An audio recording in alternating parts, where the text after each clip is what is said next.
অনেকে বলে 1400 বছর আগের কোরআন এই যুগে চলবে না, কিন্তু আমি বলবো 1400 বছর আগের কোরআন আগামী 14,000 বছর পরেও চলবে, কারণ কোরআনের কোনো বিধান সময়ের গণ্ডিতে আবদ্ধ না। 1400 বছর আগের মানুষ আগুনে হাত দিলে যেমন হাত পুড়তো, এখনো আগুনে হাত দিলে হাত পুড়বে, এখন থেকে লক্ষ বছর পরেও আগুনে হাত দিলে হাত পুড়বে। এটা প্রাকৃতিক সত্য।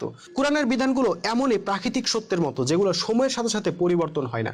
আপনি কোরআনের বিধানগুলো দেখেন, খুনাখুনি চলবে না, সুদের কারবার চলবে না, মাপে কম দেওয়া যাবে না, অশ্লীলতা করা যাবে না, মিথ্যা বলা যাবে না, গীবত করা যাবে না, গুজব রটানো যাবে না ইত্যাদি। এগুলা কি যুগের সাথে পাল্টে গেছে? 1400 বছর আগে মাপে কম দেওয়া অনৈতিক ছিল, আর এখন কি নৈতিক হয়ে গেছে? হয় নাই। তাহলে কোরআন এই যুগে চলবে না কেন? ভাই, যেসব বিষয় যুগের সাথে পাল্টে যায় সেগুলা নিয়ে আল্লাহ পবিত্র কোরআনে কিছুই বলেন নাই। আল্লাহ শুধু গুরুত্বপূর্ণ বিষয়গুলোর মূলনীতি কি হবে সেটা বলে দিয়েছেন। আপনি শীতকালের পোশাক গরমকালে পরেন না, গরমকালের পোশাক শীতকালে পরেন না, কিন্তু শীত হোক আর গরম হোক পোশাক ছাড়া কি থাকেন? পোশাক তো একটা না একটা পরেনি, তাই না? কোরআনের বিধান হইলো আপনাকে একটা না একটা পোশাক পরতেই হবে, লজ্জাস্থান ঢাকতেই হবে। এখন আপনি লুঙ্গি দিয়ে ঢাকবেন নাকি সুটকোট দিয়ে ঢাকবেন সেটা আপনার ব্যাপার। 1400 বছর আগের মানুষ তখনকার কাপড় চোপড় পরছে, এই যুগের মানুষ এই যুগের কাপড় চোপড় পরবে, অসুবিধা কি? তার জন্য তো কোরআন অচল হয়ে যায় না।